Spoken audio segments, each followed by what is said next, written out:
Loh kula itu karena hidup dengan istri saya sama anak saya. Jadi yang ngurus anak saya sendiri. Jarang kula ngurus dalam jarang. Memang itu memang saya punya standar pakai kitab-kitab kados hikam.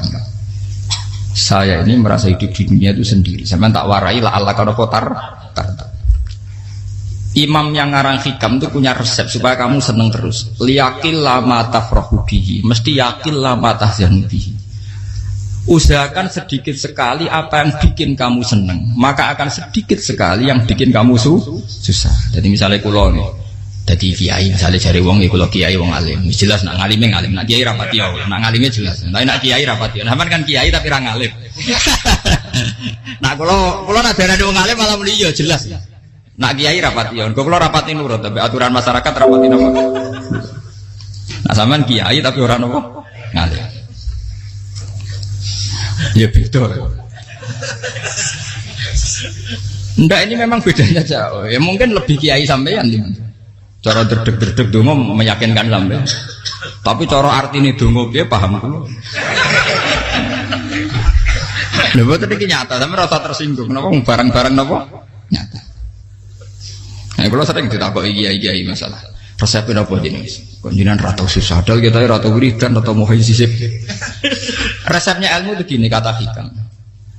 Ulama yang kayak hikam tuh pernah ngarang kitab tuh saking syukurnya entah saking angkuhnya terserah ngomentari. Kamu harus yakin bahwa di sisa hidup Anda itu tidak akan maksiat lagi. Sehingga kalau kamu ditakdir maksiat, anggap saja akhiru maksiatin kudirat alika. Anggap itu yang terakhir. Siapa yang menganggap mukhal bahwa dia tidak akan dosa sampai mati, berarti menganggap Tuhan itu lemah. Karena cara berpikir kita kan bayangkan hidup itu 40 tahun lagi. Misalnya saya sekarang umur 40, bayang umur kadang 4 tahun meneh. Sampean misalnya umur selawe, bayang selawe tahun meneh. Sehingga menganggap dalam durasi selawe tahun kok orang maksiat kan mukhal. Apalagi sampai sudah tahu maksiat itu bakat tempah. Ya maksiat ya kelas-kelasan, nak bikin pacaran. Nak wong iso omah ya nakal, nak sing setengah soleh ya berbau proposal ya sesuai kontaknya DWD. Itu kan urusan masing-masing. Ya itu kan urusan masing. Wae wakisabu ala wa, ngene ora ana sing roh wae wakisabu ala. Ngrobongan wali songo, mbok kangen wali songo, mbok golek selisih wawahu napa alam. Sing roh pangeran piyap, mbok kangen wali, mbok golek selisih margin. Niku pokoke wawahu napa ya itu kan urusan jenengan mbek pangeran to mboten urusan kula. Tapi tetap saya sebagai ulama mengingatkan niat itu ditoto. Begini, ulama dulu tuh ngitung hidup itu hanya 2 menit 2 detik. Sehingga dia ya gampang saja. Kayak Imam kayak Kanjeng Nabi itu, ya Rasulullah kenapa tidak menyediakan makan untuk besok? Loh, saya itu tidak yakin kalau hidup saya sampai besok. Ya sudah begitu cara, ya sudah tenang saja. Kalau sampean kan bayangkan hidup 4 tahun lagi, 5 tahun lagi, sehingga arah mangan ya wedi tenan. Padahal bolak-balik zaman cilik arah mangan tetap ya wedi. Jadi cara berpikir Nabi itu begitu. Begitu juga cara pikir sahabat, cara pikir ulama-ulama yang waras itu begitu. Loh, saya itu pernah melarat di Jogja, zaman pertama merantau. Itu kalau nanti saya bilang, Gus kok tidak punya beras, tapi apa yakin nak sesuk urip Pak? Kowe buta mangan sesuk, anak sesuk ijek napa? Cara berpikir ulama itu begitu. Sehingga melihat maksiat juga gitu. Alhamdulillah aku ijek urip 1 detik, 2 detik, 2 menit. Sehingga hidup. Dan itu sudah cukup untuk lafadzkan la ilaha illallah. Makanya kata yang ngarang hikam, betapa murahnya Allah. Surga itu hanya bisa dibeli dengan 2 menit. Karena surga itu senilai la ilaha illallah. Miftahul jannah la ilaha illallah. Itu cukup 1 menit. Berarti surga itu regane mau 1 menit. Dan karena dia nganggap hidup itu 1 menit ke depan, la ilaha illallah, ya sudah. Dia ngitungnya hidup itu per menit. Kalau sampean kan enggak, per 10 tahun, per 20 tahun. Sehingga kriminal betul, cara pandang sampean itu kriminal betul. Sehingga bayang kudu di duwe, kudu di bojo, nak kiai kudu di pengaruh. Lah kalau saya enggak. Saya meskipun enggak sehebat itu, tapi mewarisi keilmuan mereka. Jadi misalnya saya jadi ulama, itu bayang di santri mau sitok. Islam kok kayak ke Ahmadiyah ya gitu saja. Ya pokoknya ya sudah gitu. Orang bayang lo santri sing kelambinan takwa khusyuk salam tempel demen gelo, demen apa? Lo tanyakan santri-santri saya itu mungkin belum pernah nyuruh istri saya bikin kopi. Bisa dihitung. Karena saya itu sederhana saja. Misalnya saya pergi dari Jogja ini yang nyata salam. Bayang lo bojo gue semaca gawekno kopi, bukakno lawang malah kecewa. Seperti umumnya orang kan gitu. Semerantau ada gawekno bojoku nyuambut, digawekno kopi, digodhogno banyu hangat teman, bareng teko bojone wangep kukur-kukur. Karena tarifnya dia ideal, maka mudah kecewa kalau itu tidak terjadi. Nak kula mboten, sebayangno kaya Jogja, bojoku cek utuh Islam, nak salat di madhep wulan ya sudah gitu. Pakai standar-standar yang minimalis.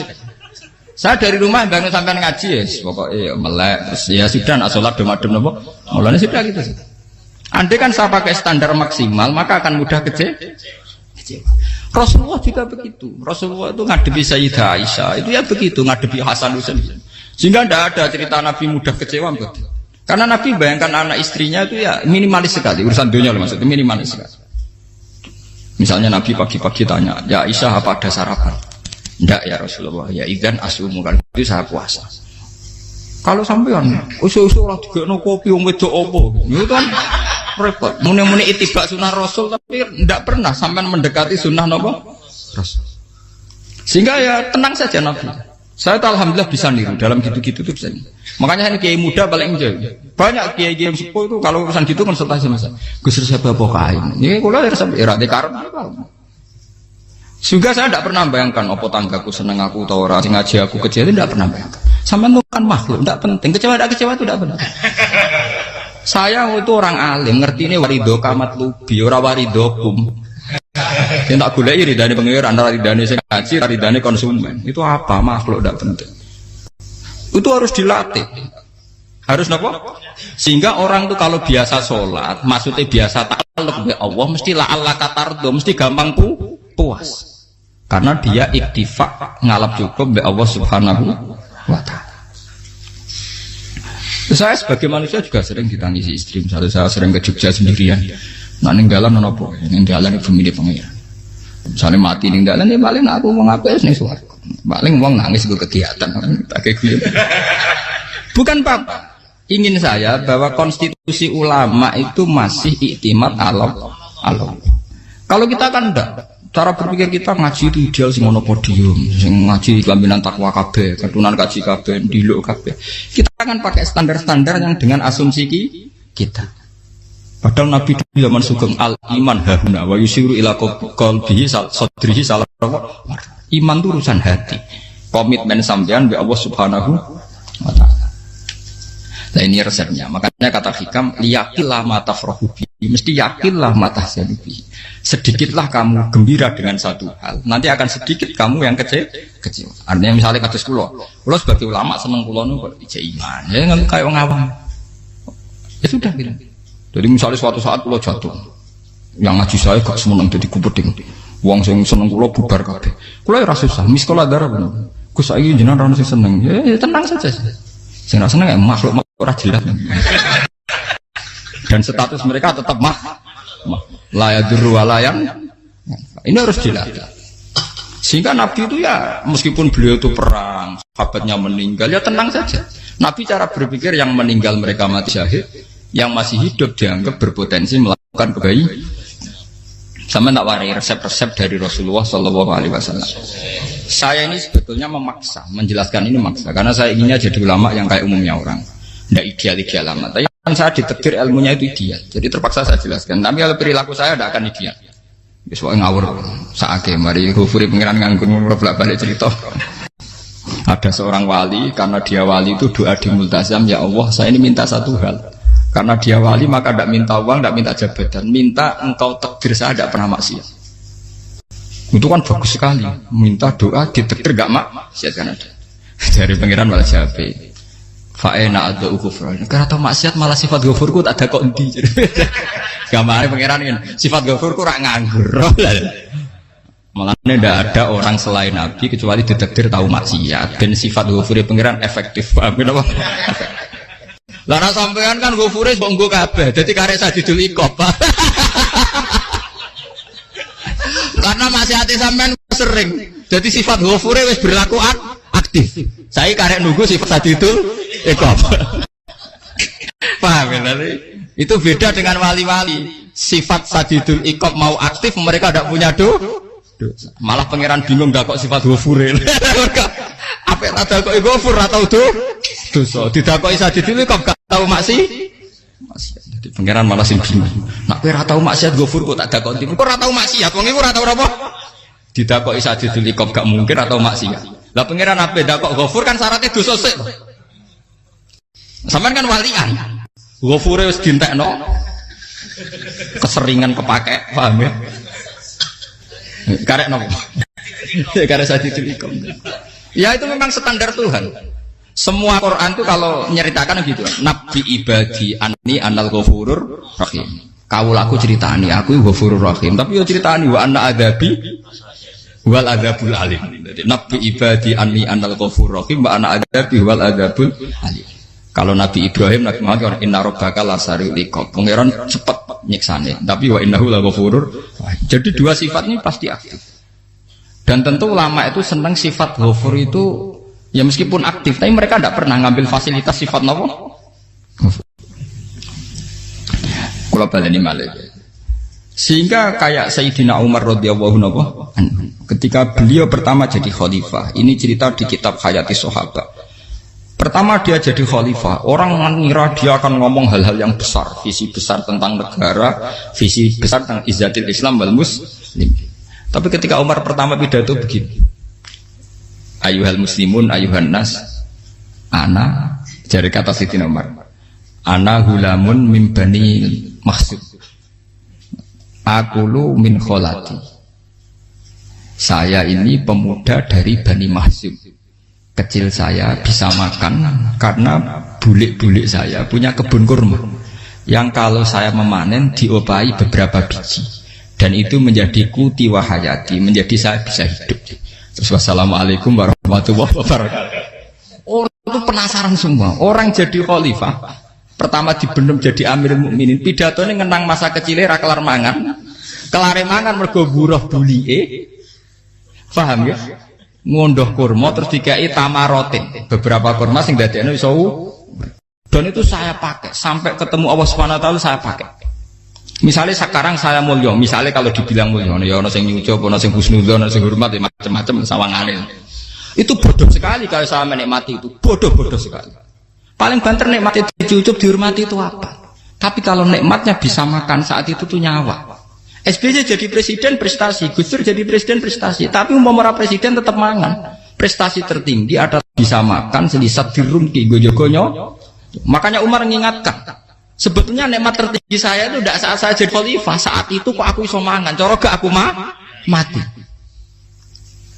Paham ya? Dulu itu luar biasa. Kita ini kan menjadi angkuh karena ngitung nikmat itu yang besar-besar, punya prestasi, punya. Kalau saya enggak ngitung nikmat itu kelar mangan gak mati, kan gampang. Sehingga saya tidak mudah kecewa karena tarifnya minimalis, gak gampang apa? Jadi misalnya kalau kapan-kapan kok berhubung, Gus ini ki Tuhan rasanya jangan ngeten-ngeten. Oh makhluk itu ya gak apa-apa. Kalau di status kiai kan seakan-akan ngomongnya sakral, seakan-akan mandi. Tapi nak tak status, oh makhluk itu ngomong-ngomong ya sudah kan. Menjadi kan sudah distatuskan sebagai apa? Makhluk. Tentu makhluk statusnya la yadurru wala yanfa. Di sini ini penting. Orang-orang ahli tauhid tentu tidak punya kesusahan. Innalladzina qalu rabbuna wa tsummas taqamu. Itu mesti tidak ada kesusahan sama sekali. Misalnya ulama-ulama dulu mau mati, ya tenang saja. Mati kedua itu mati paling menantang ya, menyenangkan sekali.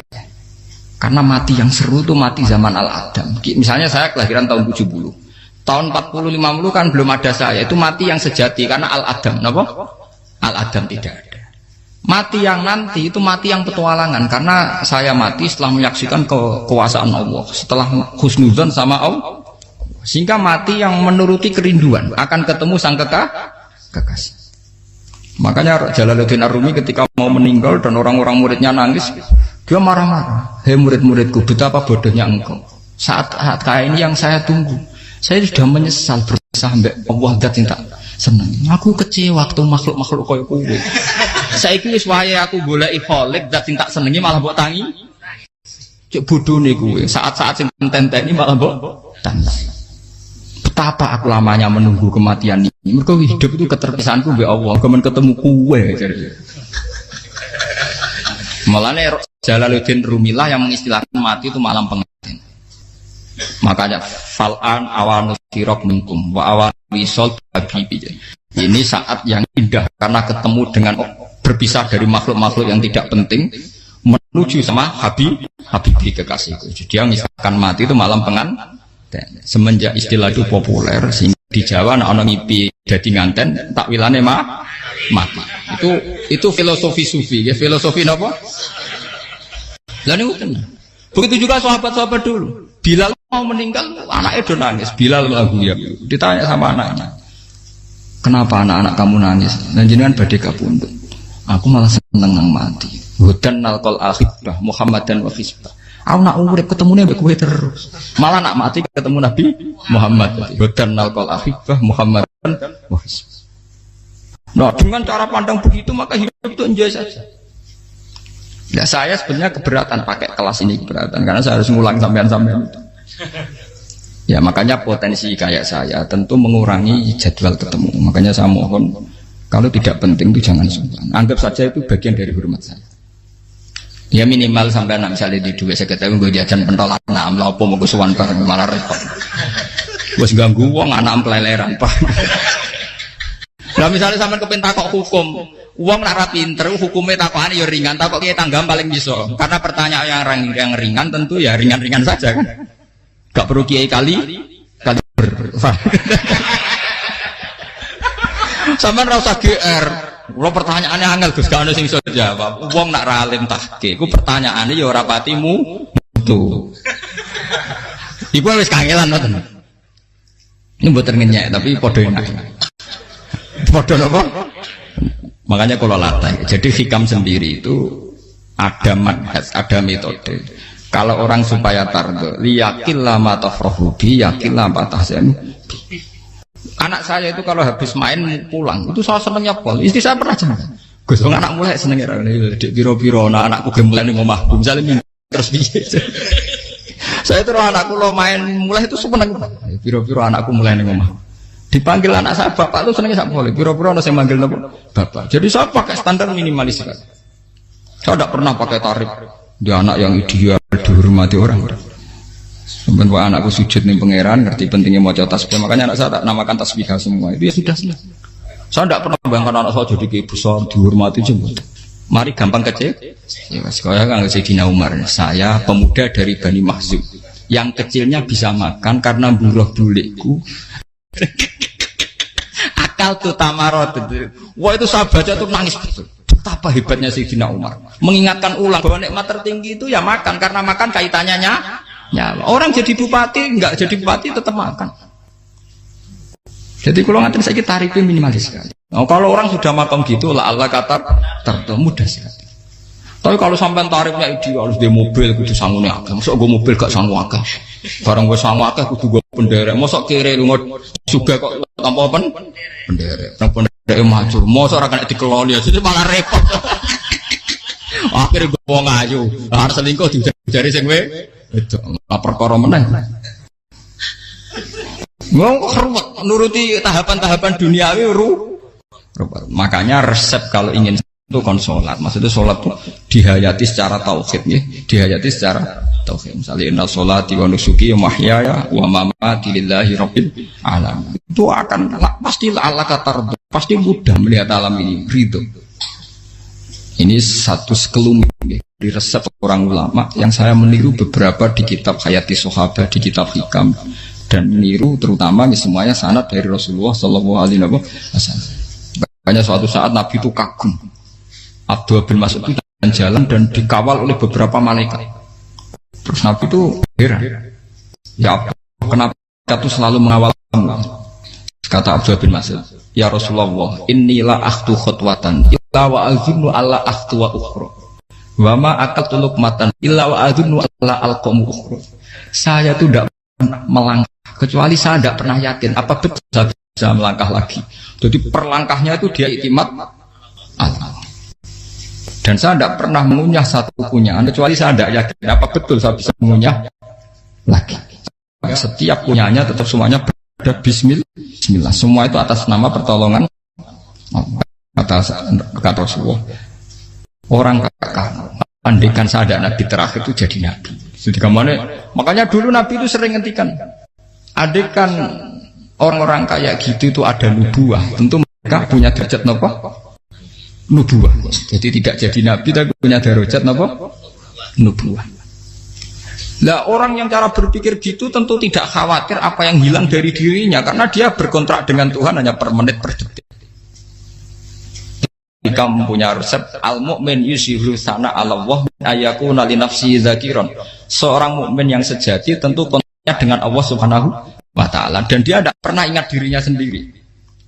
Kayak sampean pas umat tapiil, Allahu Akbar, Allah Maha Besar, subhanak. Selalu ana wong ngrasani itu termasuk lali utange barang niku. Tapi yang jelas kan menjadi enjoy dengan dirinya sendiri.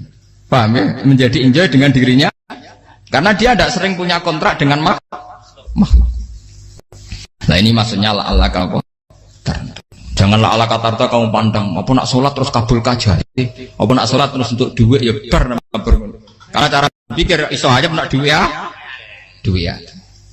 Dan ini resep ya, dan resep ini dari ulama-ulama yang istinad ila Rasulillah Shallallahu Alaihi Wasallam. Karena kalau Nabi itu memang cara pandang.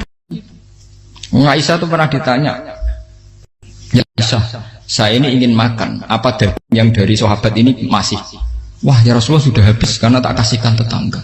Itu Nabi tidak marah-marah, malah bilang, kamu benar Aisyah, biru yang kamu kasihkan tuh yang masih. Karena daging dipangan dewe kadang nuruti nafsu. Nak dikekno wong sedekah nuruti perintah pengen. Jare Kanjeng Nabi, beneran Aisyah. Dagingnya ijek. Mung kula tiyang kok malah ijek. Sing mbok sedekah malah sing ijek. Cara berpikir Nabi itu begitu. Tapi tahu-tahu disederhanakan sunnah Nabi serbanan. Lah itu kan ya memang itu bagian dari sunnah Nabi, tapi sunnah seharga 10.000. Paham ya? Ya monggo mawon sampean sunah Nabi serbanan gitu, tapi itu sunnah yang bisa dibeli dengan murah. Hakikatnya sunnah Nabi itu rata-rata bentuknya perilaku. Napa? Sampean delok dawuh Aisyah tengene tibak berjanji. Kana khuluquhul Qur'an wa shimatuhul ghufran yansahu lil insan wa yafsahu fil ihsan wa ya'fu 'anil dzambi idza kana fi haqqihi wa sababi. Kana khuluquhul Qur'an, Nabi ku akhlak dasare wis kaya Quran plek. Urusane akhlak. Wasimatuhul ghufron, ciri utama sifatnya Nabi gampang nyepuro. Yansahu lil insan, dan Nabi punya niat baik pada seluruh manusia.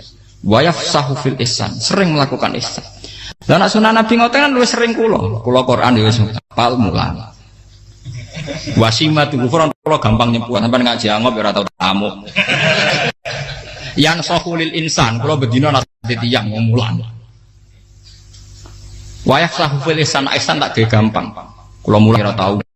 Itu sakmene kudu podium kudu wong dilo ya ora. Pokoke akhir kiamat dia ya madhep ngulon ya sudah. Loh itu kan dawuh Aisyah ketika ditanya kaifa kana khuluqu Rasulillah. Dan itu semua dijawab oleh ahwal, oleh sebuah perilaku. Ndak ada Aisyah jawab nganggo atribut. Oh Nabi itu jubahan serbanan, tidak ada itu. Memang itu sunnah ya, satu itu sunnah kan jangan salah paham ya. Tapi itu sunnah yang tidak dijawab oleh Aisyah. Sunnah yang sampean jawab sendiri, paham? Aisyah yang istrinya Rasulullah ketika ditanya kaifa kana khuluqu Rasulillah, beliau jawab kana khuluquhul Qur'an wa simatuhul ghufran yansahu lil insan wa yafsahu fil ihsan. Semuanya akhwal wa ya'fu 'anil dzambi idza kana fi haqqihi wa sababi wa idza diya haqqu wa lam yakun li ahadi marra'ahu badihatan haba wa idza ta'ahul miskinu ajaba yaqulul haqqa walau kana murra wa la yutmiru lil muslimin hisaw wala. Semuanya itu akhwal, satu perilaku sosial. Saya mengakui kalau serbanan sunat. Ya saya ngakui. Tapi sunnah wis karena saya mewakili yang akhwal tadi yang apa? Lah mungkin untuk sampeyan monggo kalau untuk ngisi sunnah. Tapi mbok ya adil. Ini bukan kritik mboten nggih. Yang meyakini serban sunat kan sudah banyak dan itu bagus. Tapi cobalah juga meyakini ahwalu Rasulillah.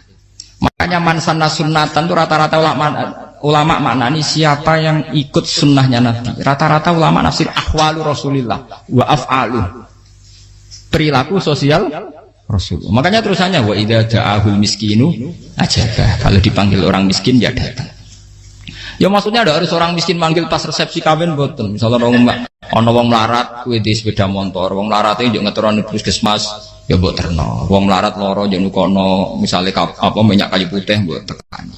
Ora kok ngerti-ngerti mbok musan walimatul urus sing wajib piye lho. Payah. Lho lan jauh miskin aja pe ora ana hadise urusan walimatul urus mboten. Kalau orang miskin manggil ya. Dalam riwayat hadis ya Nabi sering dipanggil orang miskin. Ya Rasulullah, mbok datang ke rumahku, ada apa? Terus ya Nabi, saya tuh ingin rumahku sing elek jenengan nate salat teng mriku. Ya Nabi datang ya salat saja ya ora ada jamuan. Fi ayyi makanin aradta an usolliya fi. Kamu di tempat mana kamu seneng salat teng mriki ya Rasulullah. Ya Nabi salat. Sing ngundang ya waras pisan. Kenangan mek Nabi kok mae dienggo salat Nabi. Ampean tahu tanggung kiai kon salat. Kon mromosekno anakmu iku paham. Dia itu nggak nugih kersane ketampi PNS. Padahal kiai ini dia anak era PNS. Kalau dulu kan sahabat ngundang Nabi itu ya gitu. Ya Rasulullah, saya itu ingin sekali engkau sholat di rumahku. Fa'atakhidahu musollan. Kemudian tempat yang pernah engkau sholati mau tak pakai musola pribadi. Makanya masjid kiblat itu rumahnya sahabat. Karena dulu Nabi pernah sholat di satu tempat. Adalah ono perintah takhlilul kiblat itu di rumahnya sahabat. Sahabat dulu itu kalau ngaturi Nabi itu kenanya ingin Nabi pernah sholat di situ. Nah, ilmu ngeten ini mentek. Ya untungnya nonton kulo, jadi ono sing eling-eling ya Bang. Teman-teman kudu syukur ya, artinya syukur ya. Orang kayak saya itu tidak usah sampean dikte-dikte ngikuti hukum adat. Kalau ngoten sampean gelo mergo kula ora iso teko, kula ya gelo perkarane ulama kok mbok atur. Makanya saya sering guyon cerita, saya itu kalau di pasar Pandangan dulu tuh anyaran boyong sering di pasar, ditanya sama Gus wong alim kok di pasar, piye? Aneh tuh, ya aneh kuwi. Aneh piye? Bodohnya wong alim. Kadang masyarakat tuh tidak sadar keanehan dirinya sendiri. Mereka enak saja merasa kalau orang alim ke pasar itu aneh. Mereka tidak sadar orang bodohnya wong alim ya aneh. Enak saja mereka mikir sepi. Faham ini supaya sampean la Allah kan apa Makanya untuk Rasulullah, Nabi itu sering ngendikan ana tamu hormati. Tapi etika mertamu di Rasulullah itu walakin idza du'aitum. Mertamu Nabi itu nunggu ditimbali. Walakin idza du'itum du'iya mabni majhul. Ketika kamu ditimbali jadi ya ayyuhalladzina amanu la tadkhulu buyutan nabiyyi illa ayyudzana lakum. Jadi untuk sowan Nabi itu nunggu di meskipun sahabat tuh rindu Nabi, tidak berani sowan ke dalamnya Nabi. Kalau ingin ketemu Nabi di barno pas sholat jamaah, karena Nabi pasti keluar di andai kan Nabi lima tamu di rumah, ya rasido dadi Nabi. Aman nampa tamu.